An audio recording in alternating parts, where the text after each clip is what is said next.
Well, well, well. Ladies and gentlemen, boys and girls, children of all ages, the Heavy Hitters Live is on your TV as I am your host, K Styles, aka the Sixth Man.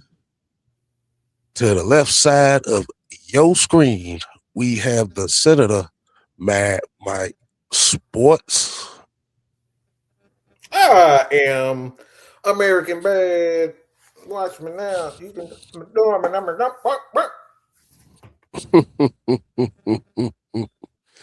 If you didn't know, now you know. And at the bottom of the screen, we do have the minister, the calm before the storm. Jew Talk Sports is in your building. What's up, fellas? Happy New Year to everybody. Early Happy New Year. Mm-hmm. Yeah. Yes. Don't worry about it. We missing the fourth one. He done got kidnapped. All right, so we ain't heard from him all day. Uh, uh, uh, he done, he done got drained by misses over Yeah, there. Yeah, yeah, yeah, yeah, yeah. yeah. You know how that go. All right, so like you said, man, we appreciate y'all coming in on this New Year's Eve rendition, as well as it is the season finale for the Atlanta Falcons. And ironically, it is the last game versus the New Orleans Saints. But before we get into the conversation, let's go ahead and give a shout out to the people that's already in the chat. We got Smooth C78, Andrew G, we got Keyshawn, Sherman Woods, Southside, Dre Murphy. Southside say, I checked on Yeah. We be all Yeah, right. yeah, eventually show up once he's replenished. Right. So, fellas. How are we doing this evening? How are you doing this evening? How y'all doing this evening? Blessed, man. I'm feeling good. Yeah, I'm Feeling good. good. Like I said, the season's getting ready to wrap up. So at this point, we're looking towards the off season, but feeling good, man. Can't complain. Everybody in good health, and that's all that matters. Mm-hmm. So I want to send this off. So we did get confirmation that uh one of our brethren, his father passed away today. So and one, y'all know her as Roscoe and Rondrell. You know him as the other half of Kale's Comedy Kings. 411 pain. 011 Pain. So I just want to send him condolences, his family, his father. Um, he been going through it for for the last couple of months, just preparing himself. So just want to send him and his family. Like we still thinking about you, brother. We always praying for you. Um, just like I said, take your time like you did for me and my time of need, you, Kev. Like I said, we always gonna be here for you. And like I said, Mr. Johnson, you will be missed. Love you. And that's all we got to say about that, man. Definitely want to send our prayers up. Condolences to Juan and his family. We definitely gonna keep him in prayer. Most definitely, especially as Yes, the, sir. the holiday season. That's always Yeah, hard. yeah, yeah. My father lost his mother around Mother's Day years ago. So every time Mother's Day come around, for the first couple years, it was always a sad time because that's when he lost his mother. So I know that's a hard thing losing a parent. Praise God, I still have my parents on this side of heaven, but definitely prayers up to Juan and his family. Mm-hmm. Definitely. So, like you said, man, we right there with your brother. But as we already know, knowing his age and how crazy he is, he said the show must go on. Yeah. So, like I said, we'll talk to it. We'll talk to him some more once we get off of here. Mm-hmm. But let's go ahead and get right into it, man. Oh man, last week, last game. Season went by pretty fast, fellas. Just like 2025 went by pretty fast. It has, man. I don't know why I'm smelling chicken I'm smelling KFC chicken all day. Like, I woke up from a nap and I'm smelling chicken. Like, y'all know what that's supposed to mean? I don't know what I don't know. I know you just probably have some blackisms. I thought maybe you knew some blackisms or something. Like, I don't know why I'm smelling chicken Like, I just smell KFC chicken. Maybe y'all can tell me what that means. All right? Maybe. I mean, that either that means your ass is extra hungry. May look. I have no say in that at all. I didn't say. I didn't say. I just said, look, man. You know what? I'm gonna just leave it alone because I don't need another one. I don't need another notch on my belt. There's enough notches on the belt for you to be goddamn Mercedes Monet. Yeah. Goddamn belts that woman got. Lord. I might say y'all made it to the YouTube featured videos. Oh, really? Appreciate you. Oh, man. Hey, okay, cool.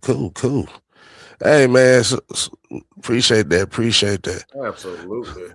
So how we feeling about this matchup? How we feel about this matchup, man? Because I know we're on a 3-game win streak. I think the Saints are on the 4-game win streak.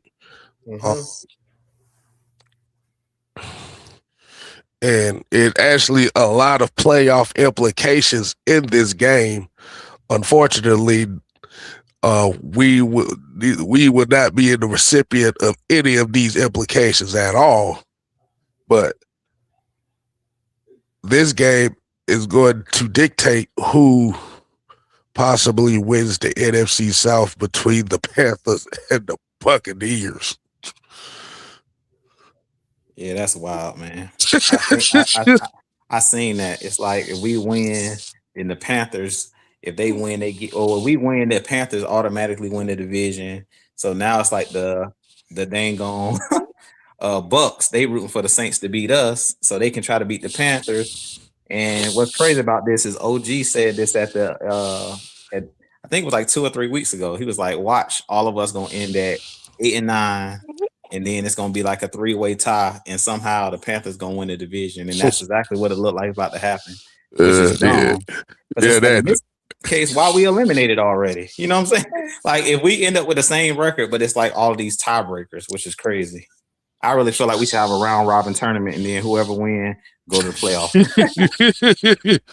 Well, this is what happens when you get skunked by Carolina. Exactly. Vader look on right now. The Anakin Skywalker look. All right, there you go. There you go. So it's crazy, man. That man look like he about to. That man look. He got Mike up here looking like a default character from Def Jam Vendetta and shit. But yeah, man, that's just like you said. That's just the crazy thing. We're playing to bust the playoff hopes out of 1 or 2 teams.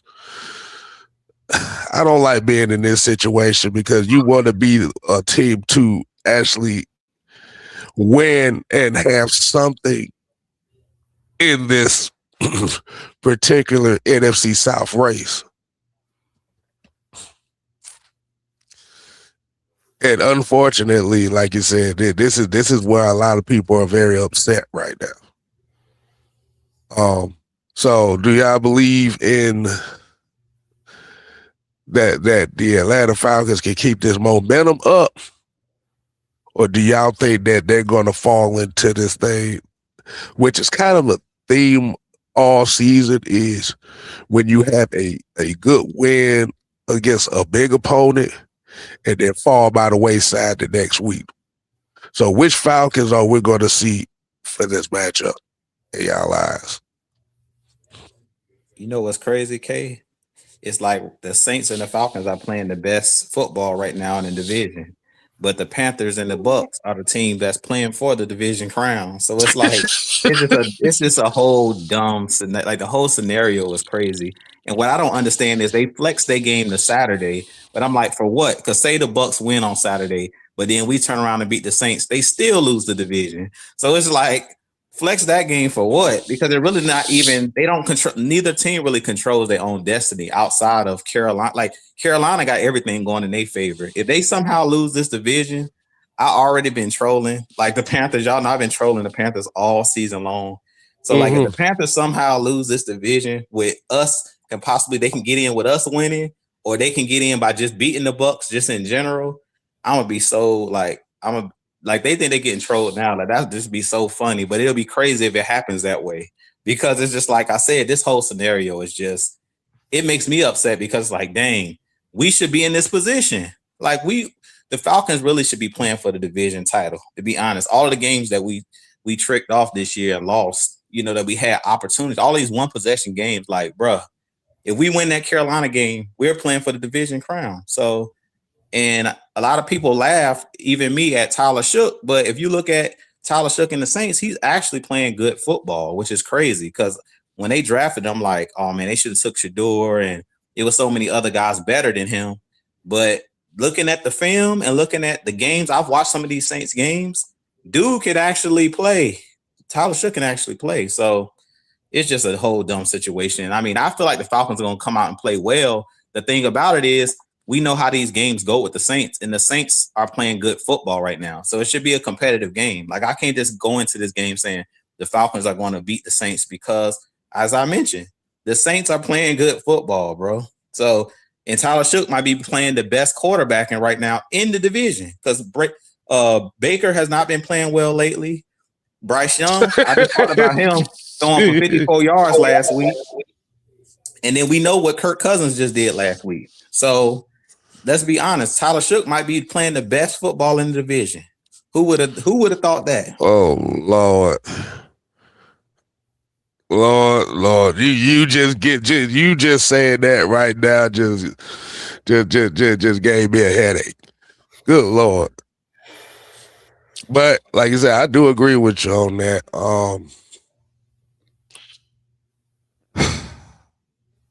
Is that the two teams playing the best football in the NFC South are playing their best football when when they've been officially eliminated for the playoffs for the last 4 to 5 weeks.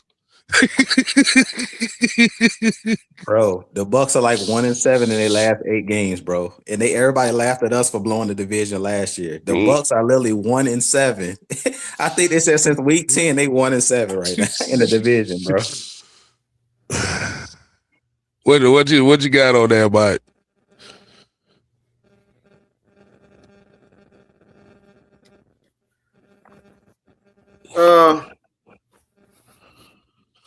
I thought I had everything out. This past post game show, but I don't.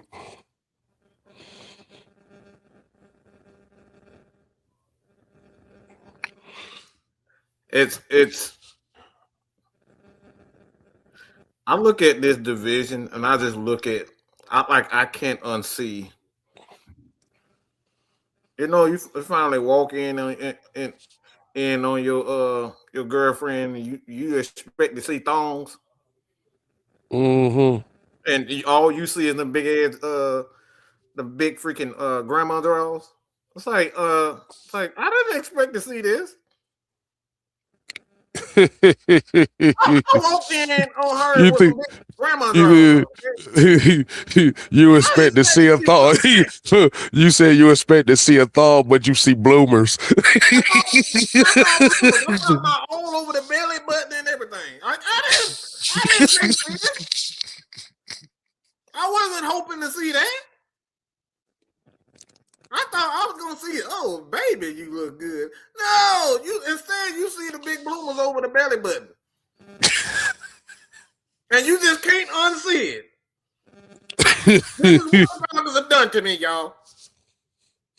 I cannot unsee what has unfolded. David Seals,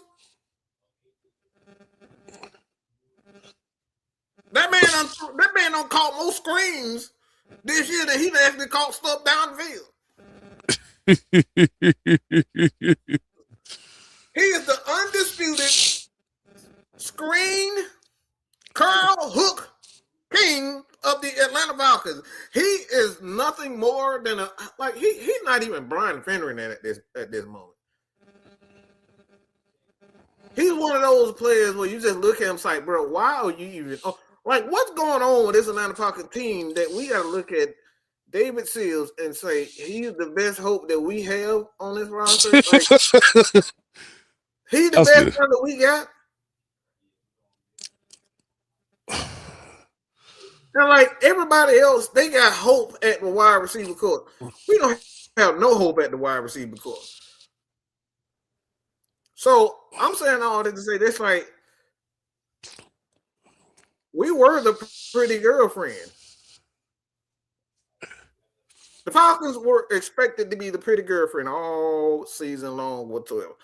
Everybody expect that.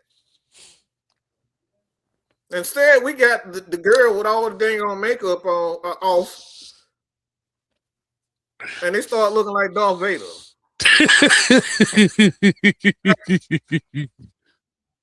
This is embarrassing. So I look at this Atlanta Falcons team, and I'm saying to myself, 50 sacks, 50 plus sacks. The greatest playmaker that I done seen in this franchise since Julio Jones. The dude is just phenomenal. He is the greatest running back of all in Atlanta Falcons history. It ain't even like I said, no disrespect to Michael Turner. I love Mike. He watches our show. He watches us. We watch a hit channel, but Bijan is just special, man. We wasted it. I think we have great players. Drake, Pitts, Tyler. And I think we have the best guard in the game in Chris Lindstrom.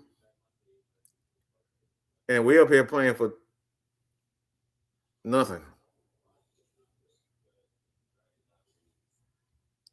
Absolutely playing for nothing. Tyler Shook, how the hell you say his name?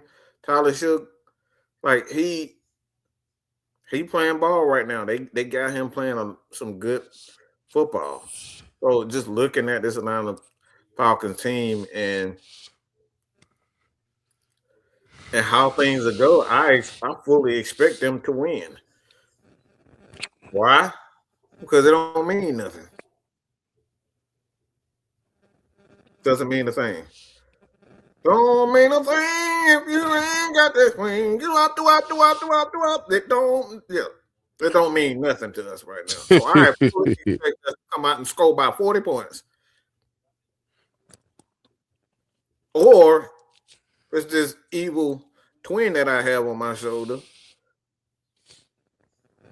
I expect us not to even handball to Bijan Robinson in this game. And we come out throwing the ball, and Kirk Cousins had about 40 attempts for 19 completions. And half of them to David Seals and Donnell Mooney. So it's for me, it's I don't even know what we playing for at this. Are we playing for pride? I don't know. I don't know what we playing for at this moment. All I do know is that when I look at the Falcons right now, I just like I said, I just see one of the greatest players of all time. I knew Bijan was going to come into the league, and I thought he was going to be a terrific player, but I didn't know how special he was until, that until he actually laced them up for the Atlanta Falcons. That's when I knew. I was just like, yeah, this dude different. This dude different. This kid is special. And that's what's driving my anger when it comes down. It's not the defense, like it's not coaching. Like what's driving my anger with this Atlanta Falcons team is that you have the like we got a special player in Bijan Robinson, and it frustrates me because we've been down this road before. We've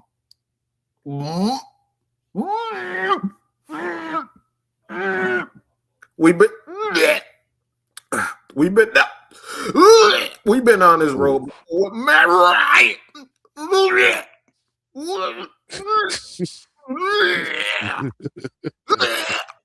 We've been down this road with Matt Ryan and Julio.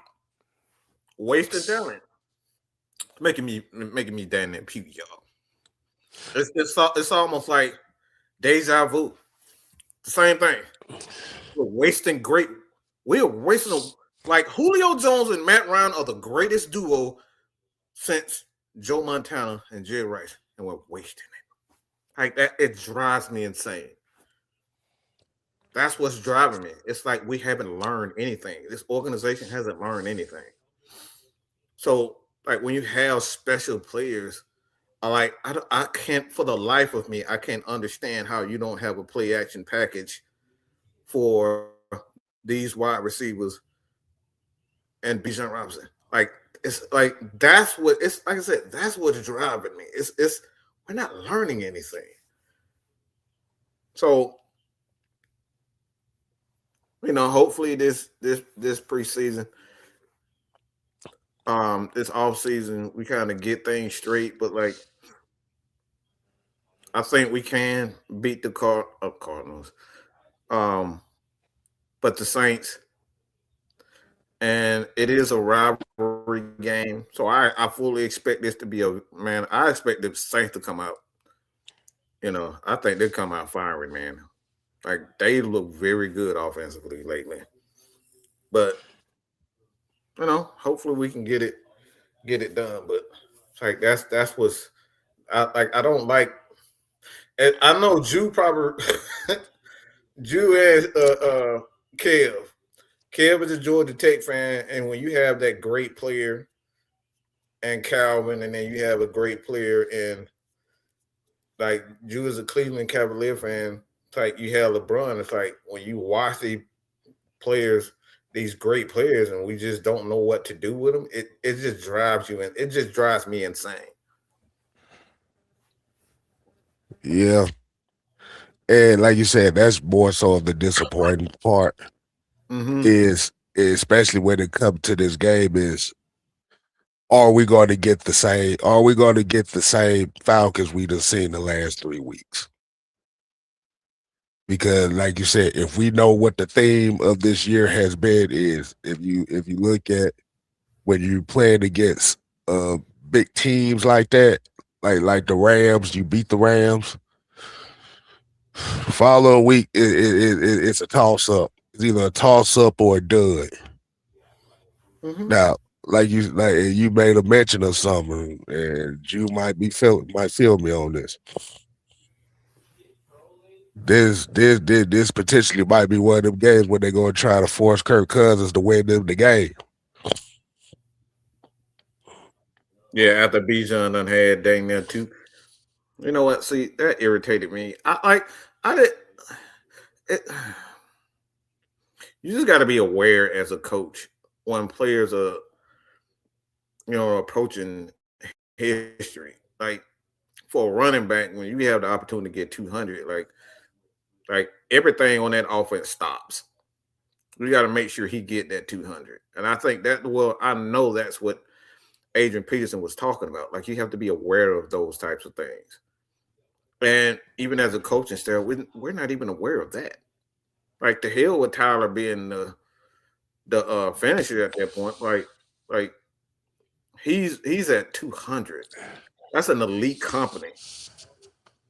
A select few of people that have done that. And when you approach that, like you gotta put it in, and that just shows me again, like this offense and this team, they're not aware of these types of things. It made me think about what they did to Darnell Mooney last year. Like, y'all know he was 6 yards away from 1,000. Like, y'all couldn't call plays for him to get 1,000. Like, I thought that they deliberately did that to Mooney, and I think they did the exact same thing to Bijan Robinson. Like, there's no reason why he's sitting at 195 for 8 minutes to go in the third quarter, and you just feeding Tyler. It's not being aware of situations, man. Like, these are the things you just like. If there was Tom Brady in that position, you think Bill Belichick wouldn't have given him an opportunity to make history? There's no way they would have skipped that. And like you said, you had 195 yards on 22 carries. Yeah. I'll say this, I don't care fellas. about it. I blame it a lot of this on analytics, man. The analytics of the game is kind of ruining football. It's the analytics, man. Because I was literally watching Derrick Henry. Yeah, I was watching Derrick Henry. Like, it was the same thing happened to him 2 weeks ago. Like, the game was on the line. They didn't give him the ball. They put Keaton Mitchell in the game. Same thing that happened. I was watching the Chicago game. I think it was 2 weeks ago when they played against the 49ers. I think it was a Sunday night game. And they did the same thing to DeAndre Swift. They took him out the game. And it's like, I understand y'all have these 2-back systems, but at some point you just gotta, like, what analytics don't take into account, and I keep telling people this, is it don't take into account the context of the game, what's happening in the football game. Forget about, well, if he gets this many carries, he might get hurt. Or did you think the Philadelphia Eagles cared about that last year? They literally tried to run Saquon Barkley into the ground, but guess what? He ran them to a Super Bowl. So it's like, why would you stop giving your best player the ball? That's just being dumb. Like, at the end of the day, football injuries are gonna happen. Bijan is banged up. Everybody at this point, they didn't play 18 football games, bro. God didn't create us to men to be running into each other, pass or no football pass on at a high rate of speed. These dudes are having car accidents on the field every single play out there.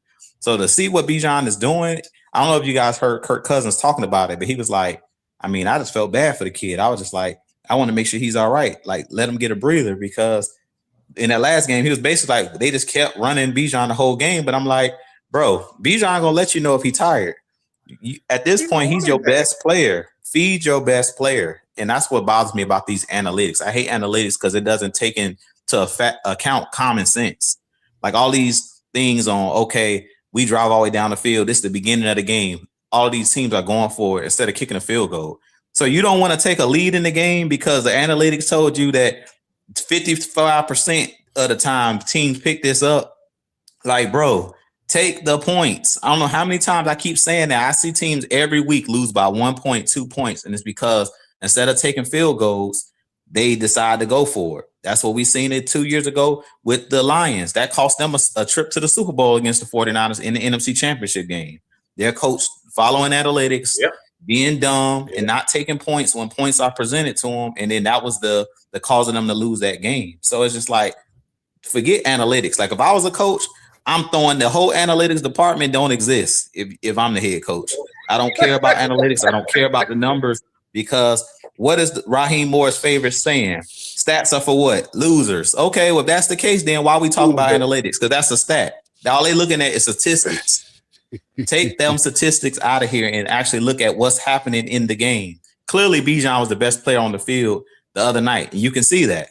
So it's like, if you see he better than everybody, and I'll leave it at this. I don't know if you guys seen Mohamed Sanu's post, but he said it best. He said, Bijan looked like he out there at recess. Nobody can tackle this man. Yep. When you at recess and you got that one kid that's just better than everybody else, and he just doing whatever he want to do, whether it's on the basketball court, the football field, that's what Bijan was out there doing. Mohamed Sanu, he looked like he just out there at recess running around.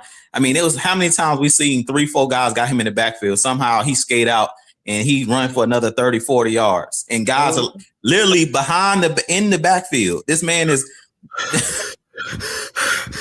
With their hands on their like, bro, he's insanely good, bro.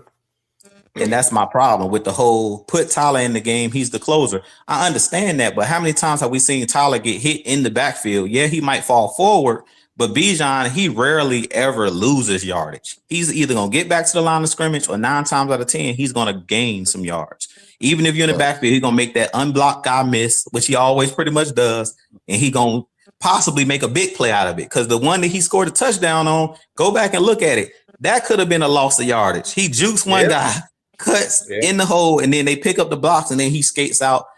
So it's just like that dude, like Mike said, man, he just special. I said it from the first time he put the first touchdown he scored with the dead leg against the Panthers on Frankie Louisville. I said, yeah, this dude different, man. The way that he cut and stuff like that, he make my knees hurt, and I'm not out there on the field. I'm like, how this dude, the bionic legs, he just juking everybody. He hurting my legs, and I ain't even out there trying to tackle the dude. So I'm like, he making them guys look bad, and we know Jared Verse is an all-world athlete. We've seen him block that field goal and take it back to the house. So he was even making him look bad. So if he making that dude look like he's not on his level, then, like I said, he just special, man. He the one. Neo, he, like I said, what's name to give him the best nickname? Dave Archer. He's at the Matrix. He Neo. He the one. Can't nobody touch him. He different. Mm-hmm. And that's what saying that you don't have a plan for a guy like you see this during the season, bro. You better make up some play action passes for him, like for him designed specifically. Yeah. I don't know what and this is what TJ Yates' job is supposed to be. He's supposed to be the pass game coordinator, and that tells me if he the pass game coordinator and we don't have play action for it, he's not doing his job. Why isn't Raheem doing anything about it? Because at some point in time, he was a pass game coordinator along with the offensive coordinator. So you got 3 guys that's supposed to be pass game coordinators, and we don't have play action passes for Bijan. We don't have that. The thing about it is we do have play action. The problem is you don't have wide receivers that can capitalize on it. Kerry, you about to make me lose it. I mean, with like you said, when you just really look at it, who's really a threat?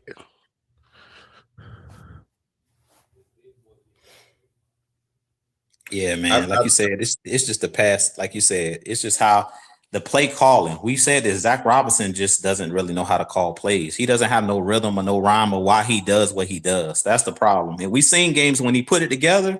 But my problem with Zach Robinson is when he finds something that works, he don't know how to go back to what works. It's like, bro, you just seen on the last 2 games, Kyle Pitts was killing on the crossing routes. So why would you run it again in this game? Like, I'm gonna say it like this, and we always let's put it down to minute. We say that NFL is not Madden, right? But when you play Madden, you got a really good play that you run on Madden. You run that play every single game when you playing against other people. And if you don't, I do. I know for a fact it's certain players that are bread and butter on Madden that I go to. I don't care who I'm playing. You can know that I'm running the play, but if I know this is a play that I use and it works 90% of the time, I'm going to run it. That's our problem. That waggle for me, boy. Look, that play action waggle. You got the tight end and the wide receiver going over and in the middle and over the top of the man. I run that all day. I run that all day. Well. Since you said about play action pass, are y'all ready for some numbers?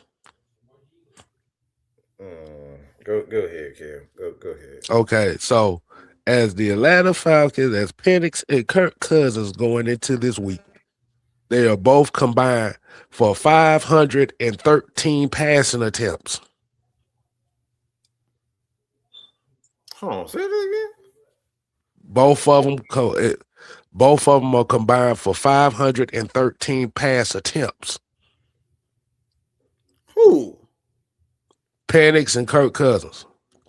Penix 276, Kirk Cousins 237 pass attempts.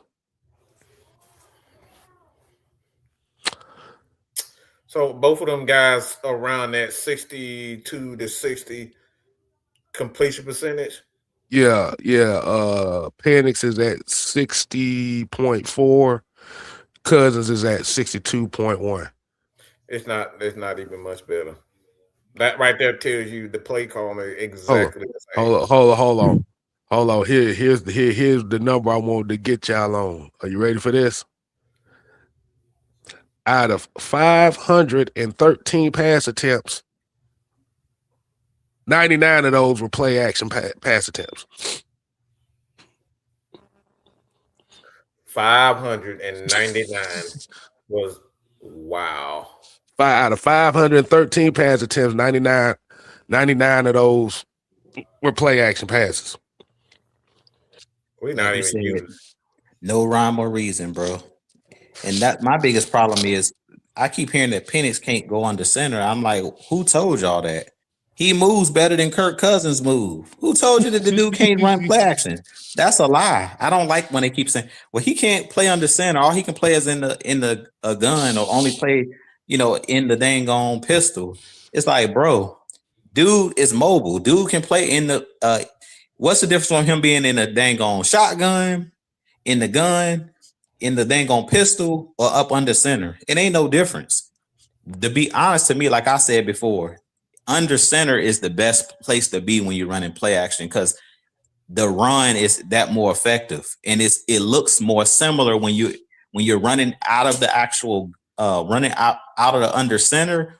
The running game and the passing game, they look similar. That's why Kyle Shanahan, if you look at when Kyle Shanahan, the 49ers, when they get in their play action stuff, a lot of the time they're in the I formation, and it looks similar to when they're running the ball. So you can't tell when they're getting ready to run or when they're getting ready to pass. To me, I said all year long, when Penix was out there, the plays are too predictable. I said that in week 2 when we played against the Panthers. Every play looks the same.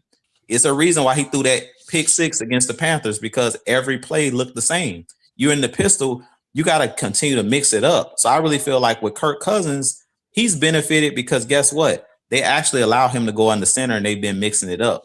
But that lie that Penix can't throw across the middle, Penix can't play under center, I don't know where that lie came from. I'm like, dude can move. What are we talking about? Why can't he play under center? It came from Raheem and it came from Zach. They said it. Yeah, they said that's a lie. He prefers to be. I'm like, and like I prefer to run because I can run a 4-3-4. Okay, that was mine. I prefer running. Even as a quarterback, I prefer that. But that don't mean I can't go under center. I mean, that's the same thing y'all said about Kirk Cousins last year. Mm-hmm. Exactly. And that's why Kirk was struggling. Yep. Because once teams picked up on that pistols formation with Kirk Cousins, what happened as the season went on and teams got tape on those, on those formations? They were able to lock it down. That's when they started getting hitting again and hitting some more. And everybody was sitting on all those little stop routes, comeback routes, because they knew, he's not going to throw the ball over our head. So guess what? As a corner or a safety, I'm not backpedaling. What I'm backpedaling for? Ain't nobody running past 20 yards. What I'm backpedaling for? Y'all see, even with Kirk Cousins in, and this is why I say, like, they're saying that the Falcons offense look better. Ain't nothing going over our head. Ain't nothing deep. Yeah, because I actually got some more numbers on that too now. You ready for these numbers? Yes, sir. The average completion, the average yards per completion, they call this completed air yards, aka ball thrown down the field. On average for Penix is about 7 yards per completion. Kirk Cousins is 4.2. So again, why am I backpedaling as a corner or a safety? Why? I'm just being honest with y'all. Why? Did y'all see what Watts did when he got that pick on Stafford? When they was like, he knew that comeback was coming, so he didn't even step nowhere. He just stood there like, I dare you to throw that comeback or that stop route. He didn't even get out of his break. He didn't even wait he just sat there in his same spot. He didn't backpedal. That was just a telegraph pass. And that's what all of Kirk Cousins, if you guys noticed in that game we just played, basically against the Rams, they were getting after as the game wore on, Verse and all them guys was getting after Kirk Cousins because he, again, what did I say? He can't move. And if you listen to what Troy Aikman said, he said, when you're playing against Kirk Cousins, you don't even have to keep no lane integrity because he's not running nowhere. So even if, you know how we say, stop all that spinning and doing all these different pass rush moves because that gives a quarterback a lane to run through. Well, Kirk Cousins ain't running nowhere. So you can spin all you want to. You can do whatever you want to do. Because he ain't going nowhere, bro. You said what you say? Dante Fowler will have a field day, bro. He have a field day. You can do whatever pass rush move you want to do. You can do a drop step, whatever, arm bar, whatever you want to do, cross chop. He not going nowhere, bro. And that's the problem with Kirk Cousins. It's like, and I seen it rearing its ugly head in this last game. So y'all talking about like, we don't know what we're gonna see us against the Saints, and we might come out like let Kirk throw the ball. I'm like, I hope not, because another thing that I saw in Kirk Cousins, and I was gonna do a video on this as well, that kind of scares me because I was like, maybe they bring him back if they bring Raheem Morris back next year. What scared me in this last game was I started seeing what I seen in those losing streaks against those teams last year when we went on that 6 or 7 game losing streak. He started just randomly throwing the ball up. Did y'all notice that? When they start putting pressure on the Rams and they start coming back, he literally a couple times he just threw the ball up in the middle of the field. It was over the middle of the field. The dude, the DB dropped the interception. Yes, he did like 2 or 3 times. It was like Troy Aikman was like, he does not want to get hit. He just throwing that ball up. And that was a bad habit we saw last year. I hadn't seen it this year, but I saw it rear up its ugly head in that last game, and I was like, bad habit. I hope they saw that because like y'all said, we got lucky because they didn't catch him, but that's a bad habit that he has, that he doesn't want to get hit and he doesn't want to get sacked or just eat it. If they gonna sack you, just fall. Tom Brady would literally just fall when he got his old age. Just fall, man. I see Aaron Rodgers. I done seen Drew Brees. I done seen Tom Brady. I done seen like, oh my God, he about to get hit. Nah, just fall to the ground. Yep. And what's crazy about Kirk, he'll just throw it like he's not gonna get hit. He still was getting hit. I'm like, bro, you might as well got sacked. Just fall down because you throwing the ball and he still was getting hit. He was getting drilled. So I'm like, bro. It's been like that the past 3 games, though. He's been playing. And now that's why I'm looking at everybody. It's like the offense look better. I'm like, no, it doesn't. We're just getting more frequent plays, big plays from Bijan. That's the only difference. We were just seeing Kyle Pitts with big plays. That's the only difference. This is the only difference in the offense is that we got 2 guys that are making big plays now. That's the only difference. And the other thing, Mike, that he just said, if you heard what Kay said, he said that he's throwing the ball for about 4 yards and Penix was throwing the ball for about 7 yards. The difference also between the 2 offenses is Penix will actually hold on to the ball a little bit longer. Why? Because he felt like he could escape the rush. Mm-hmm. If you look at Kirk Cousins, he's getting that ball out a lot quicker than Penix was because guess what? He's not waiting for somebody to break open downfield. Mm-hmm. He's just going to try to get rid of it as quick as possible. That's why he was like, I'm going to just try to get this ball out of my hands and the Bijan's hands to my playmaker's hands as quick as possible because Kirk knows he can't run anywhere. With Penix, he would actually hold the ball a little bit or try to take off and then let something develop. Exactly. That's exactly how Mike got hurt. Yep. Yeah, so that's another thing that I noticed, so at the end of the day, it's not a good sign. Like I told you guys, I think Kirk is playing well, but I said before, Kirk is a veteran. He just knows where to go with the ball. But when I was saying his arm is dead, it's still dead. He just knows where to go with the ball. That's all it is. The difference between him and Penix, he gets to the line and he knows how to check out of things. He knows where his hot reads are, and he's just a little bit quicker in reading the defense than Penix was. But outside of that, he doesn't throw the ball better. He's definitely not an athlete, like when it comes to trying to escape pressure. And then he's not making better decisions. Because to me, Penix was making better decisions than Kirk was making. If he 9 touchdowns and 3 interceptions, I think Kirk is 9 touchdowns, 4 interceptions. But Penix didn't have a lot of balls where we just said, where the heck you throwing that? Like, he was never a time where I seen him just throw it up in a crowd. He wasn't doing that when he was in the game. He would actually take the sack, and that's what you said. That's how he got hurt in the pocket, trying to hold on to the ball.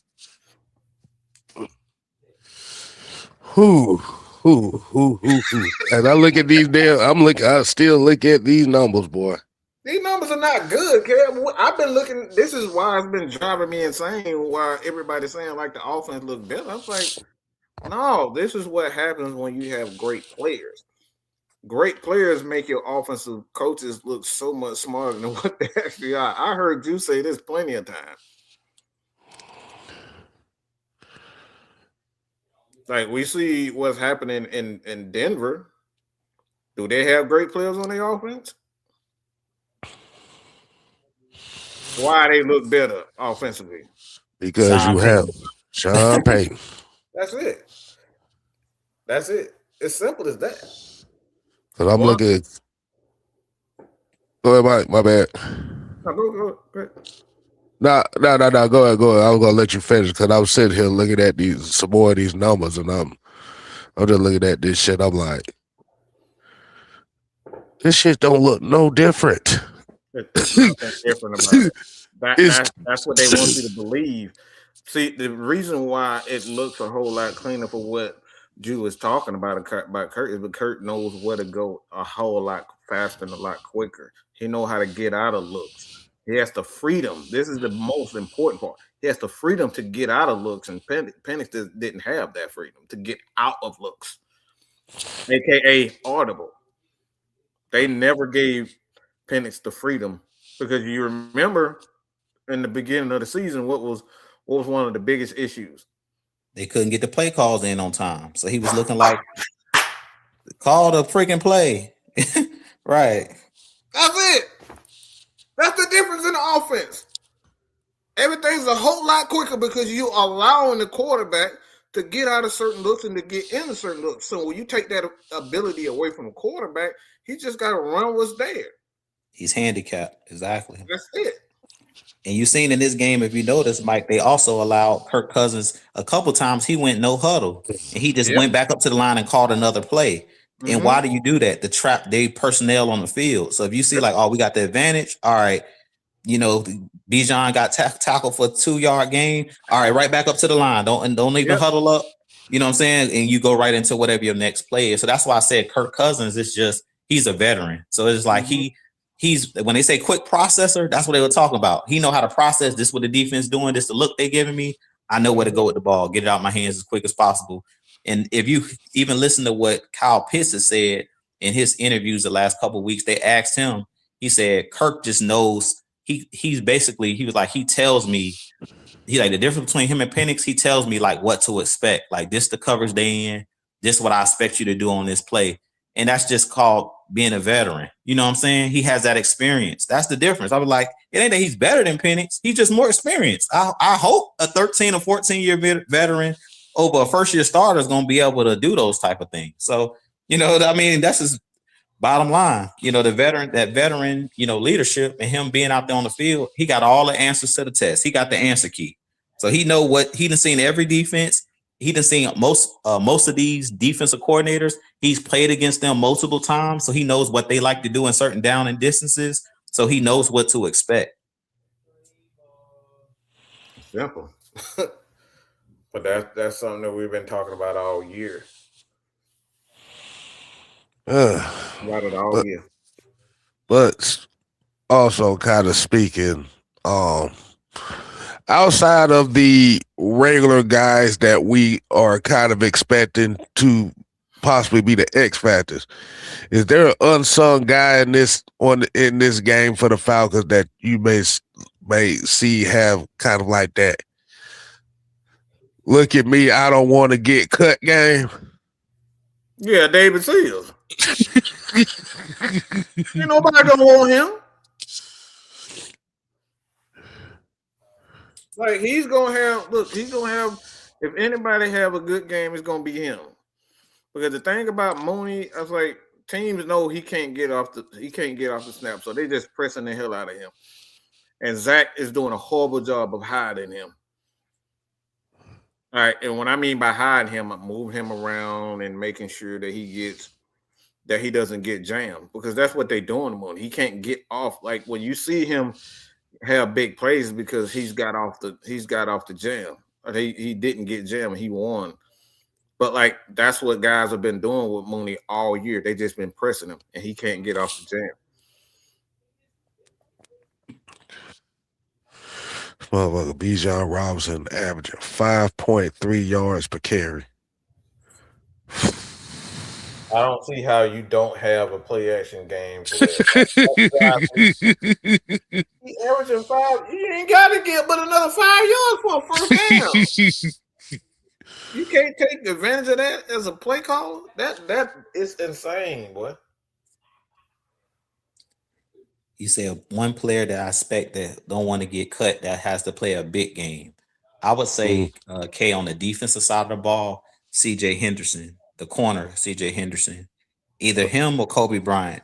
I think Kobe's gonna be here, but if this coaching staff somehow gets fired at the end of the year because he was an undrafted player, he's still the guy that's gonna have to put good film out there. Because I think D. Alford has done enough, even if say this coaching staff is fired and the Falcons don't bring him back, he's put enough good tape out there this year that somebody's gonna sign him in free agency. So I would say the Kobe Bryant or CJ Henderson, because CJ Henderson hasn't played a lot this year. So he had that one interception in the last, not this last game, but the game before last. But he played a lot. I don't know if you guys noticed, he played a lot more in this last game against the Rams. But he's a veteran guy that's kind of been, for some people, they say he didn't live up to that first round draft pick, that type deal. So I think he's another guy that he's been trying to fight. He's been brought back, cut all year by the Falcons. So I think he's a guy that's still trying to put that film out there for another team to say, hey, if he's not here in Atlanta, somebody gonna try to give him at least a prove it type deal, because he's dealt with a lot of injuries and stuff in his past. So I'll say it's either him or Kobe Bryant at the corner spot. Being that Mike Hughes, I don't think he's gonna play again because they said that he had that ankle sprain. He probably won't play again, and then he's still under contract. He signed I think a 2 or 3 year deal in the offseason last year with the Falcons, so he'll probably be back next year. But those two corners, they playing for their job. They plan to either be here or be on somebody else's roster. What about you, Mike? What you thinking? You said David. Oh yeah, I forgot you said David C. Don't nobody want him, so he's gonna play his behind off. Look, that man gonna have about 10 catches, about 150 yards. Lord. Because I don't think Drake is healthy, and we throwing him out there. I just don't see Drake why he should be playing. I just think right now they don't want to upset Drake. I'm about to say, is Casey Washington on the IR? No, he just inactive, man. Just like a lot of these other guys. Him and inactive for no reason at all. Him and what's the other kid I've been saying that need to play that hadn't been playing? What's the other receiver? I can't think of number 19. I can't think of his name. Blair. Yeah, Blair. He's another guy that just haven't been playing. Pretty much been inactive all season. So them guys, I ain't gonna even mention their name. They ain't got no chance to be on the roster next year. No chance in hell. Back to those numbers. Mr. David Seals has 90 more receiving yards than Casey Washington. And we ain't seen Casey Washington in about 4 weeks. It's been about 6-7 games. He's only played in 7 games so far this year. He done missed about 10 games.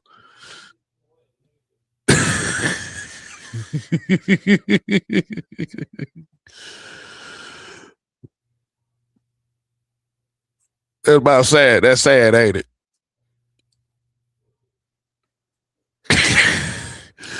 No, but I like, my thing is what I'm so upset about is Ike Hilliard.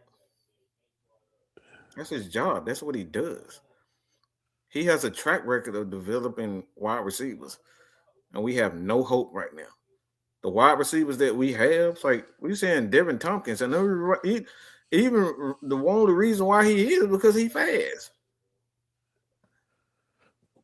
We just throwing him out. We just throwing him out there and say, "Run, Negro, run, nigga, run."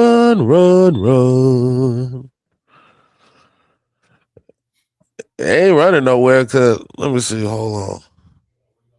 He just running down the field like Kyle Pitts was doing the first 2 years, 3 years of his career, just running down the field, ain't even touching. That's all Tompkins doing. He playing the Kyle Pitts role. just running down the dang on field and not throwing to him. Oh man. Why?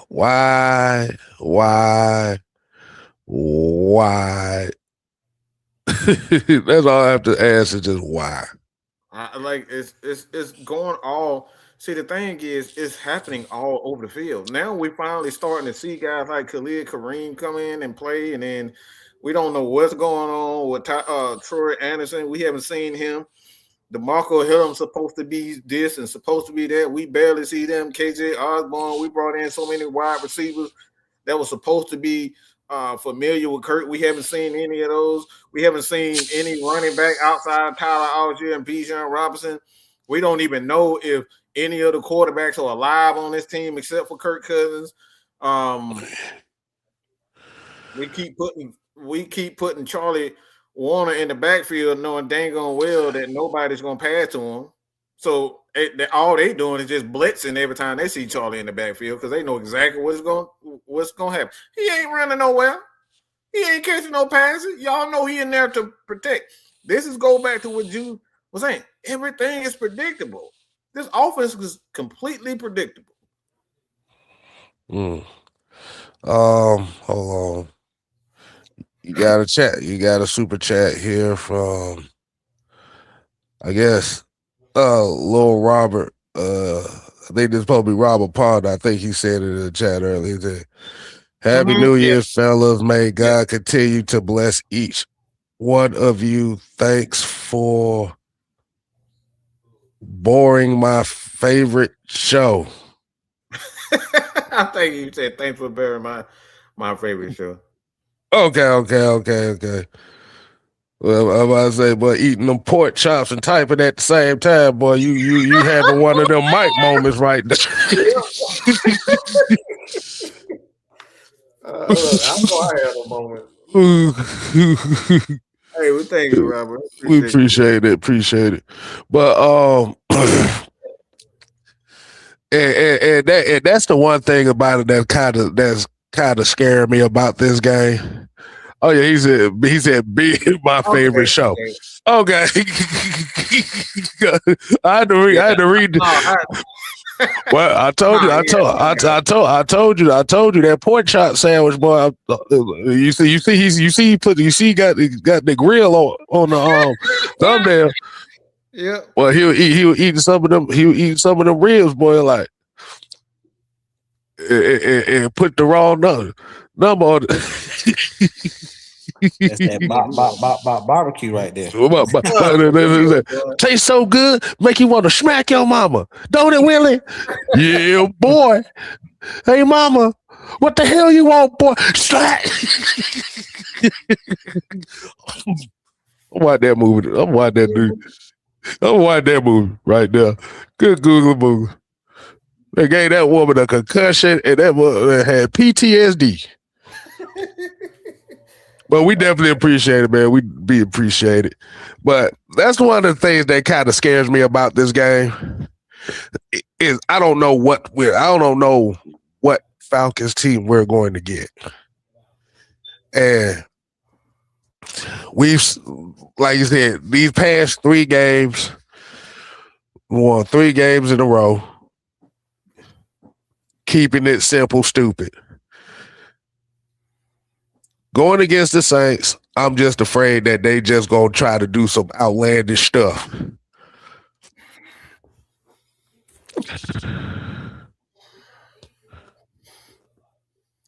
I think we're trying to build the Falcons like how Ohio State and Georgia. We're just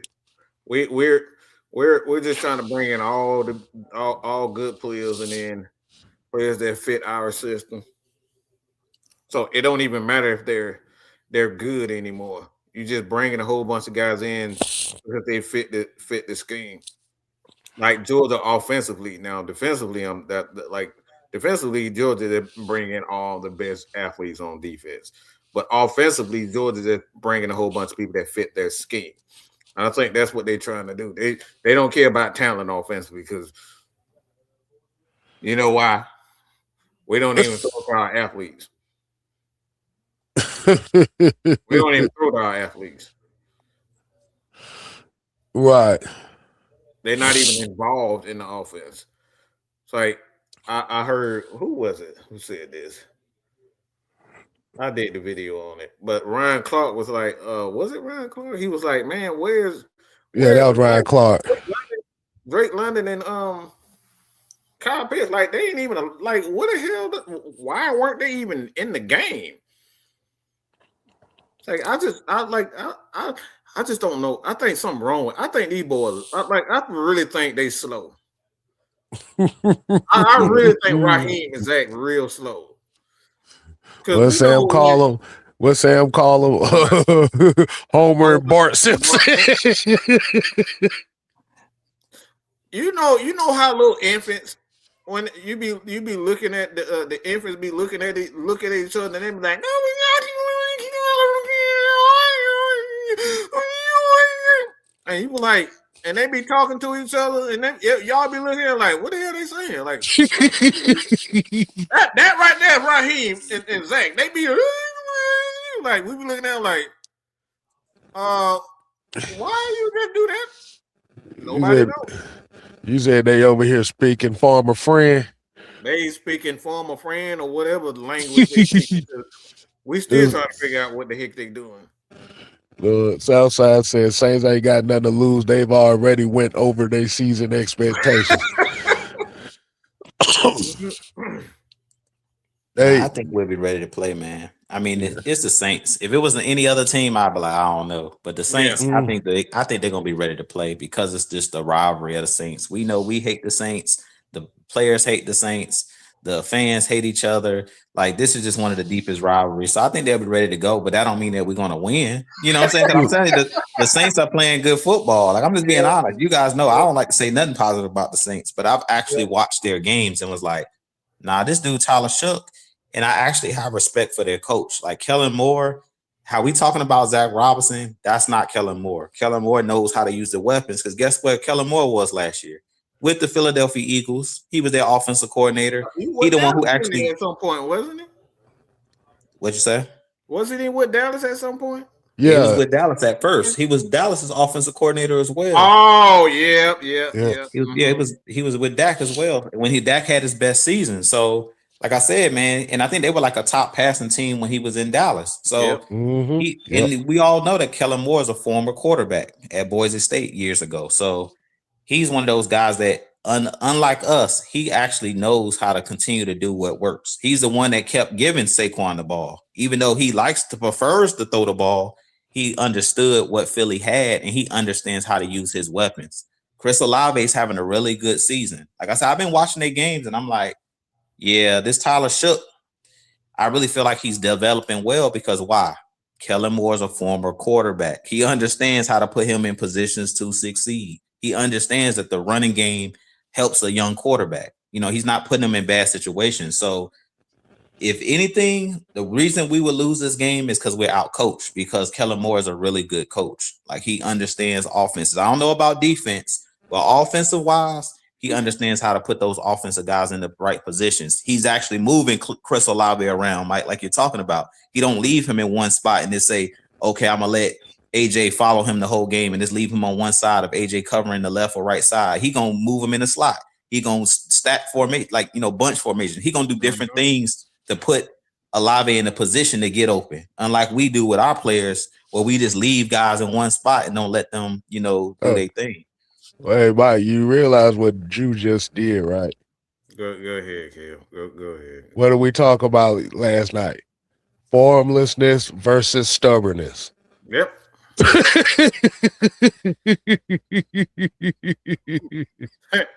Yep. That stubbornness it gets you exactly where we at right now.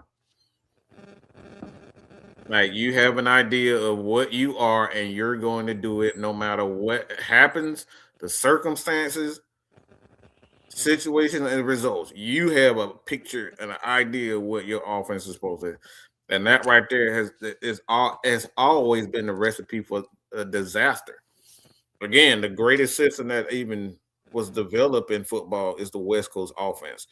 and that was only designed because of a guy that they drafted. I forget the quarterback for Cleveland, um, his name, but he had hurt his shoulder, and he couldn't throw the ball downfield. But they used his athleticism and his ability to get the ball out of the ball out of his hands quickly, and that's how he came up with the West Coast offense. Is just getting the ball out of his hands and just um, using his athleticism.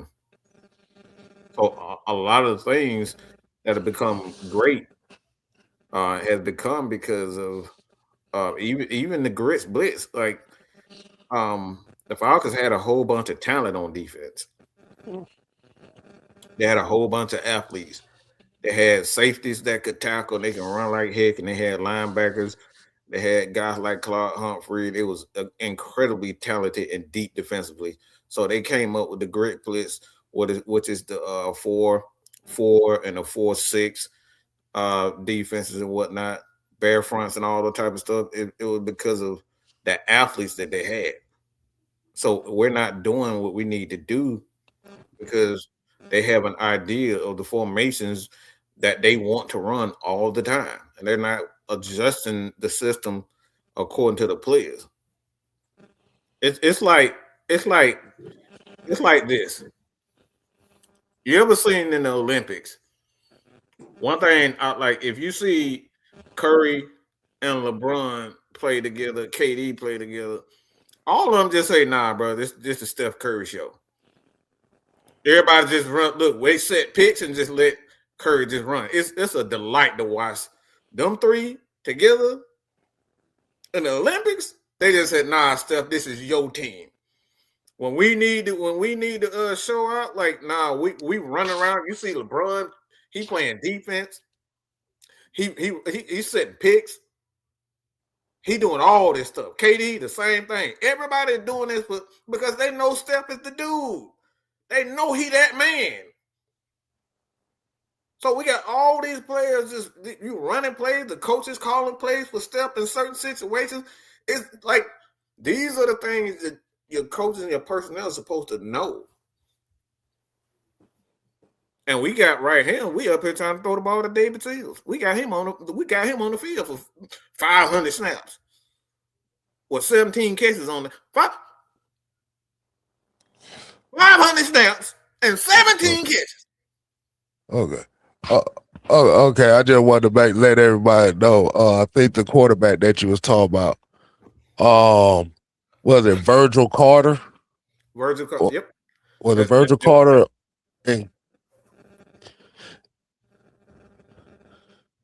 Yeah, because I'm looking it up there, talking about the first quarterback mentioned in the West Coast offense was Virgil Carter.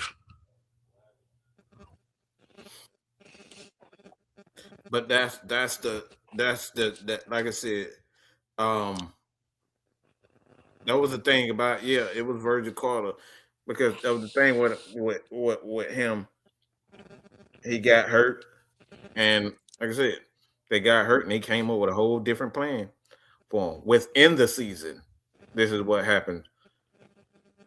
They came up with that within the season. Damn.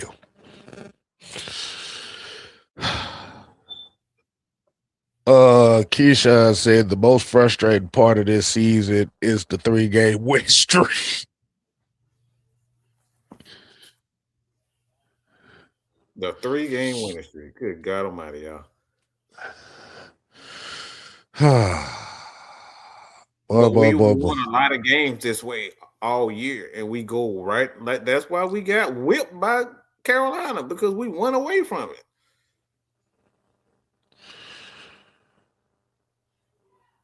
Oh man, exactly.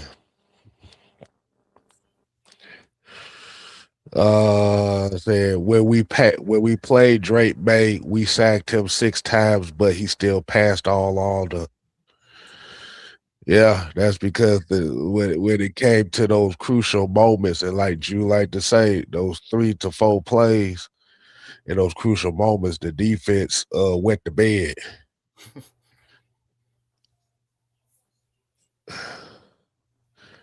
But hey, man, we could Q&A it up here for the next few minutes. Like I said, if y'all don't have any other questions, like I said, we can go ahead and close it out here, man. Let the fellas, everybody get their final takes out of the way on this upcoming game. So, Jew, what you got? What you got? Man, at the end of the day, I just want to see this team go out there and end on a high note. Just go out there and win this game. Go out there and give it all. You give it your all. Come out there and play like you played in this last game. Like what I've noticed about this team, and we all saying the same exact thing. We said it all season long. The biggest Achilles heel of this team is this coaching staff does not know how to make adjustments, and they don't on the offensive side of the ball. They don't know how to get when you got all of your weapons. You don't know how to get them involved. It's crazy because it's like when Drake was out, Kyle was eating. You would think having Drake out there as a decoy would even help Kyle get open even more because now you got to worry about somebody else on the outside. We know that nobody's worried about David Seals. We know nobody's, for the most part, is worried about Darnell Mooney to a certain extent. But Drake London, he's a bona fide number one guy, so you got to pay attention to him, even if he's injured. So I really feel like the biggest issue with this team, if I had to say one thing that cost this Falcons team as far as the coaching side of it, was the adjustments. We seen in the Seattle game, tied at halftime, come back out, blown out the rest of the game. In this last game against the Rams, 21, you're up 21-0. The second half, what happened? You don't make adjustments. You score, I think, 3 points or something crazy in this last game. The same thing in the game against the Buffalo Bills. Y'all talked about that. We had a huge lead in that game. Second half, Buffalo comes back. Why? Because you're not making adjustments. Why did we lose the Super Bowl? Because we did not make any adjustments. Dan Quinn and that defense and that cover three.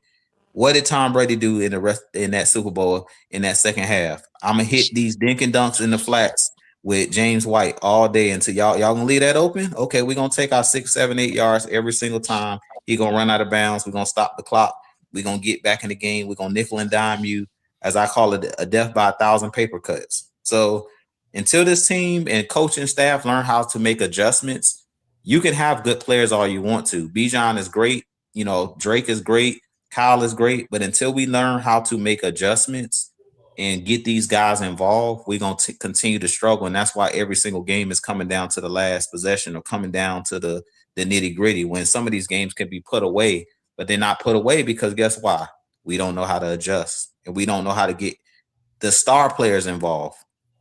It should be easy, as we said, and I'm going to leave it alone. It should be easy to get Kyle Pitts, Drake, and Bijan the ball. The guys that should be hard to get the ball is the guys that are getting the ball. It should be hard to get the ball to David Seals. I'm being honest with y'all. Drake, you could just throw it up. Kyle Pitts, you could just put in his vicinity.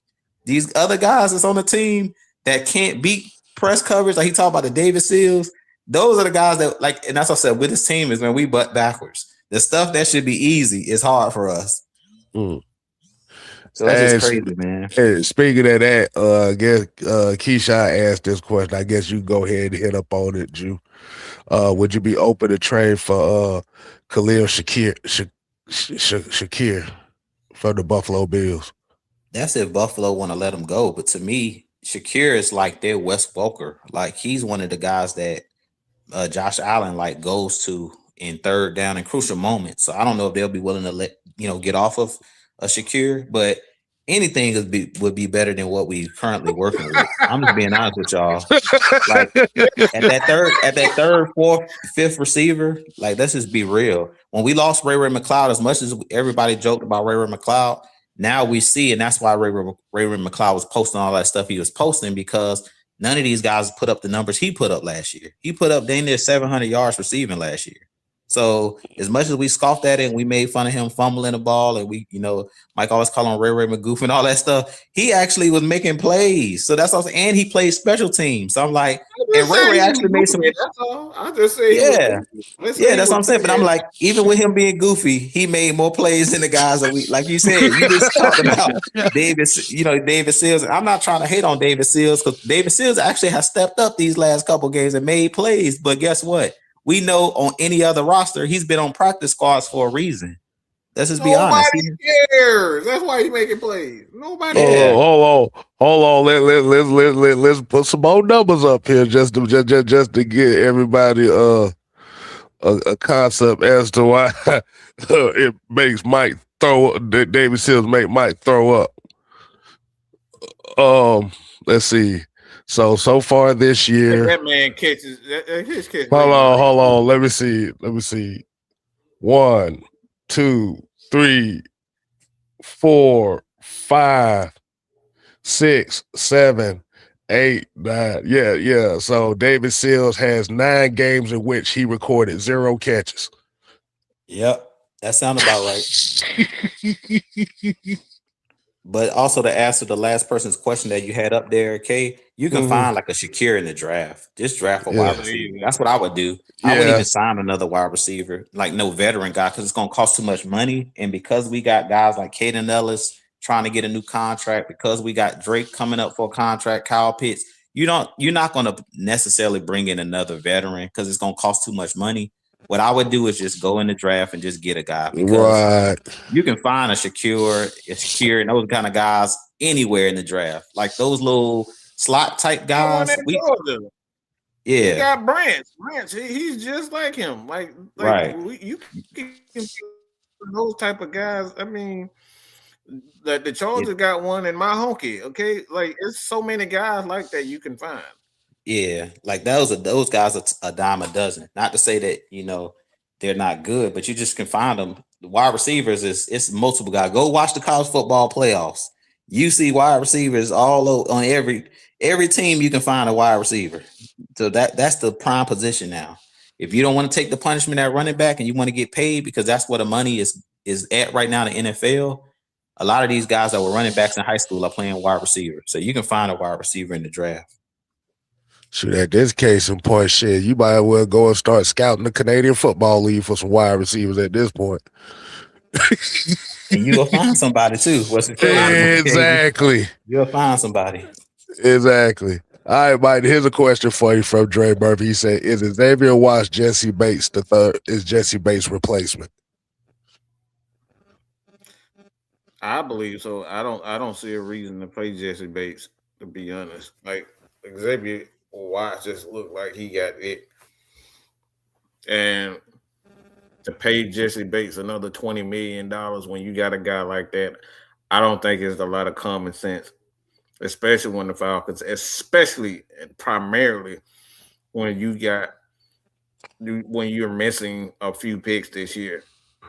Like if I'm the Falcons, I'm in that position to get rid of Bates for first round, second round, or a couple of mid-round picks. I'm doing that and saving $20 million, and I bring in a veteran guy to kind of hold it in place until we know for sure that Watts is that guy. I already think he's that guy, but just for insurance, I'm doing it. I'm not paying Jesse Bates, and it ain't got nothing to do with whether or not he's been a valuable asset to this team. It just Bowman. You got to think about Bowman and whether or not he's going to be a safety, because he might not be able to play corner with his Achilles injury. You got to possibly put him at safety. And like I said, Hellum still. Too. You got Hellum still. You got a lot of options. You got options. So I'm not paying Jesse Bates another $20 million. I'm not doing it. I'm trading him as soon as somebody say, hey, you look, soon they start ringing that phone, say, hey, what about Jesse Bates? I might look, give me 2/3, a fourth or seventh. I'm good with that. Because Jesse Bates, let's be realistically, he got a good maybe 1 or 2 years with the Atlanta Falcons, because that dude is a stud, man, and you're not gonna get he's not gonna take anything cheap. He's not taking anything cheap. He's that good. It's gonna cost the Falcons a good $40 million to keep Jesse Bates with this thing. I got another quick question for you, Mike. I'm gonna make it a little bit hard on you on this question. I know it's on the spot though. So if it came down to paying Jesse again or trying to keep Caden Ellis, like if they wanted just to keep one of those guys, which one would you keep which one would you pay if they decided that they were going to pay one of those two?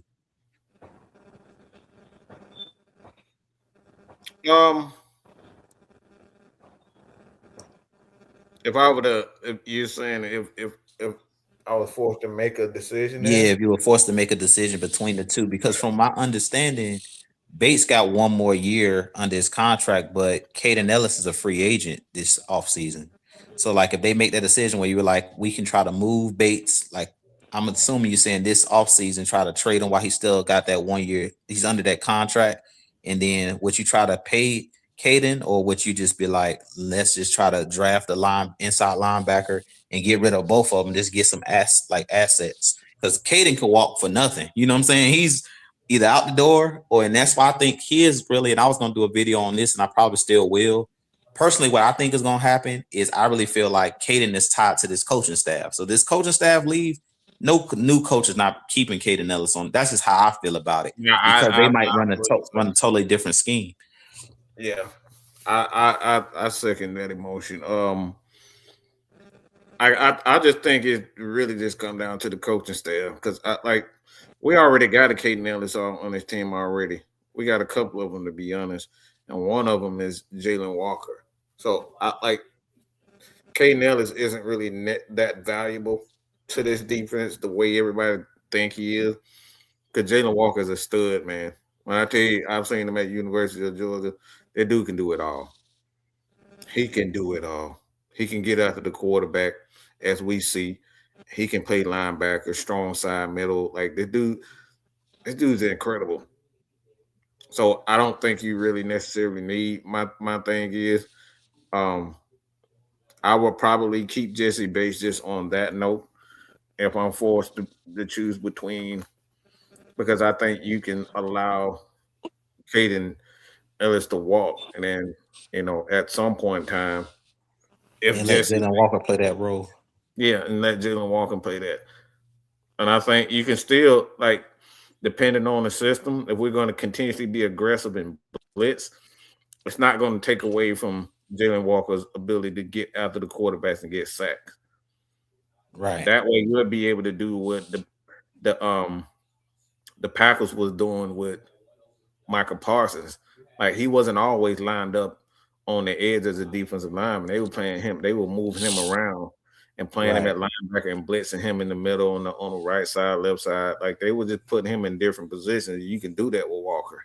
You can't really do that with Caden Ellis, because it's like, as much as people think he played well in that Rams, I completely disagree. I just think he's a veteran, and he knows football, and he knows when to be in the right spot.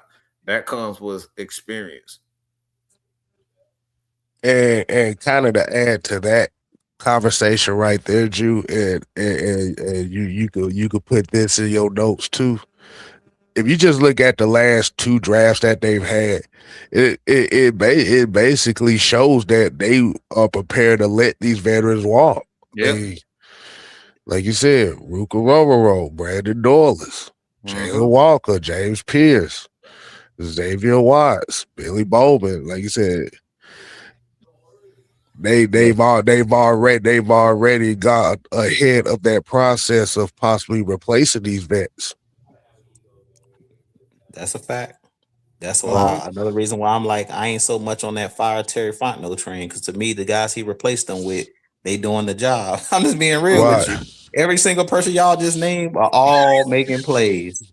Watts, Dorless, Rook, all of the guys that we brought in this last draft, he hit.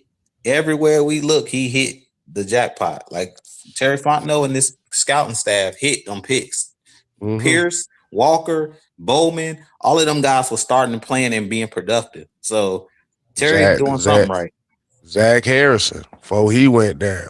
Exactly. Like you said, they've already prepared for Caden to not be here.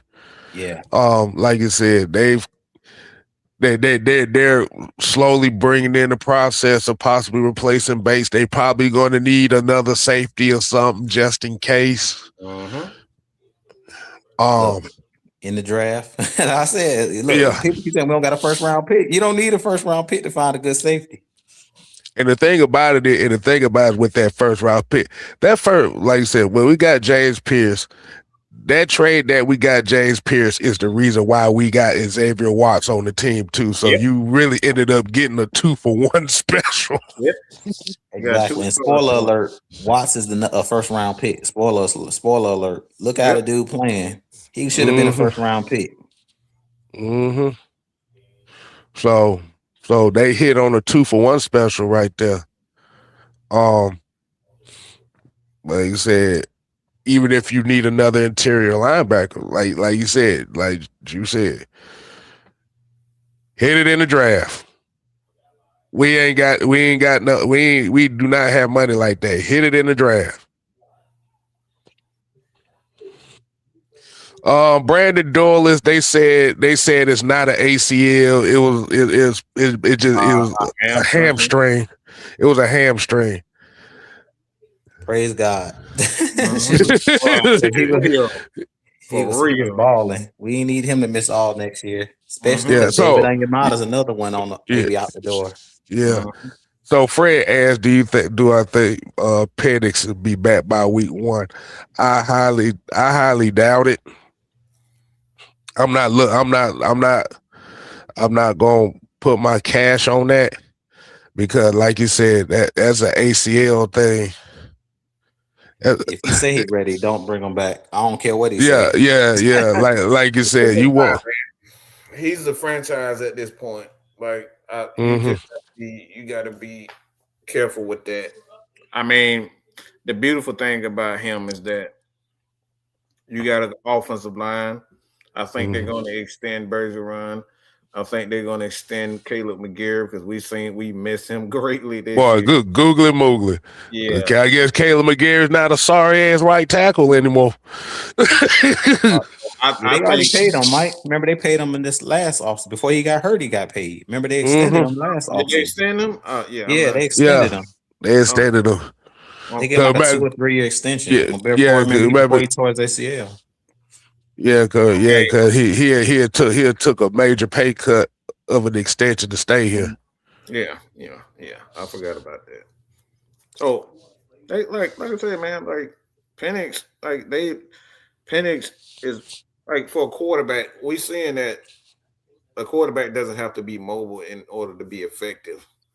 If you put the right play call, you have the right play call.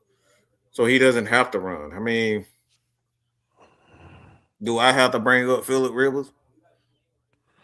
The fact that you have Bijan Robinson in your backfield and it's not helping neither quarterback, like you said, with play action passes. Not even helping. You're not even using the running back to protect your quarterback. It's a problem. There's so many ways to protect your quarterback outside of him, running. There's a lot. All you got to do is just be quick with a decision in play calling. Get the ball to the fullback. Get the ball to the tight end. One tight end screens. One wide receiver screens. Get the ball out of his, like all these types of things. Go to max protection. Like it's so many different ways to protect your quarterback from getting hit. Like he doesn't have to run. It doesn't have to. Exactly. But I don't have anything else. So Mike, you got anything else? No, man. Like I said, everybody be safe out there, man. Like I said, man, we just truly appreciate everybody for their continuous support of all our brands, Talk Sports, 6MK Live, Mad Mike Sports. Everybody that's a part of the crew, and I mean everybody from past and the people that to come. Like I said, man, a lot of our conversations get heated, but that's it's regular friend talks. I mean, y'all know how y'all are with y'all friends. Like everybody get to arguing about, man, no, man, this player better than him, man. You crazy. It's just conversation at the end of the day. Some of us a little bit more vulgar than others, but it's all out of love. Love for the game. I love the game. I drive myself insane. If y'all know how much video, tape, um, I watch so many games. Like, bro, I got a tablet on this side, I got a tablet on this side, I got a phone right here, I got a computer right here. All I'm doing is just watching sports all day and doing research. I love it. So it just we passionate about it, and I'm sure you guys are passionate about it too. So like, never take anything that we saying as a a personal dig. It's like I said, it's just talk. It's ballroom talk. Whatever the look, talking to your homeboys. That's what we call it. So don't get in your feelings, man. And like I said, man, we going into 2026 in about less than an hour or so on the East Coast. And like I said, man, we appreciate it. It's probably, I think it's already the new year in Great Britain and the UK and parts of the world. So yeah, we appreciate it, man. Hey man, like you said, the grind doesn't stop. Like you said, this is the season finale over here on the Heavy Hitters Live. But we will continue to bring you content over here on the Heavy Hitters Live. Hey Jew, we getting the what's the word in the off season? Yes, sir. Yeah, what's the word? And also videos coming, man. I kind of took a little bit of a break for the holidays because I had my mother-in-law in town from Virginia, so hanging out with her for Christmas and stuff like that. But this week I'm about to ramp it back up. Like I told you guys, man, I got a lot of ideas because as the off season approach, we got so many free agents. We don't know what's gonna happen. Y'all talk about Penix. So I'm sure we're gonna have some shows for y'all. Usually in the off season, we at least give y'all at least one heavy hitter show, at least one or two a month. So we're gonna have some interesting topics, and then y'all know I'll get them prospect videos going as well for these college players. So y'all gonna want to stay tuned because we making some moves already. I did a video about my former Auburn linebacker. I was talking about Caden Ellis, Eugene Asante. Go look him up. I'm trying to tell y'all, if y'all like Divine Diablo, Eugene Asante is very similar to him. I did a video about him. He was at Auburn 2 years ago, and he didn't get drafted. He was an undrafted player. He was with the Dolphins and got released because of an injury. But dude can play. He's on our practice squad. Hopefully the Falcons wise up and sign. I do remind him that I do remember him from my hand. All right, okay, yeah, that's why. So hopefully we sign him because I really can see another team trying to poach him off our practice squad. Because when you're on the practice squad, anybody can sign you. So hopefully the Falcons, if they're not thinking about bringing Caden Ellis back or bringing in another linebacker, he's a guy that can play the inside linebacker position, and he's similar to Devon Diablo. So y'all check it. Go check out some film on him. Go look at his Auburn film. Dude is not. He's like that. Take it from somebody that's an Auburn Tigers fan. I wouldn't steer you the wrong way. Dude is like that. Oh yeah, definitely get some more of those prospect videos. We may do some prospect lives. I mean, y'all don't know. Like you said, we'll definitely have that. Like you said, man, it's gonna be 2026 is gonna be a very, very interesting year because thank goodness the World Cup is in the United States, so I could actually watch the goddamn games live. Yeah. So you might get some World Cup coverage with Team USA over here as well. So like I said, y'all be on the lookout for that. Maybe we can do live play-by-play, kid. Yeah. So I could explain to you the difference between a 4-2-3-1 defense, a 4-2-3-1 formation, and a 4-4-2, and what the difference is with that. So yeah, we definitely do that. Like I said, man, the STS don't stop. The STS, the most controversial show in the city of Atlanta for some reason. I don't know why, but that will continue. So Till next time, people. We ain't here to play. Nope. We here to stay. Oh yeah, dig it. You ain't gotta go home. But you got to get the hell out of here. Ooh, yeah. And have a happy new year. And don't worry about the New Year's resolutions. Just live 2026 on how, dude, you know what you need to do. You don't need a resolution for that. So, hey, just enjoy the night. Most of the people are off. Stay your asses at home. Please stay at home, y'all. Just relax, man. And I'm out. Peace. Peace.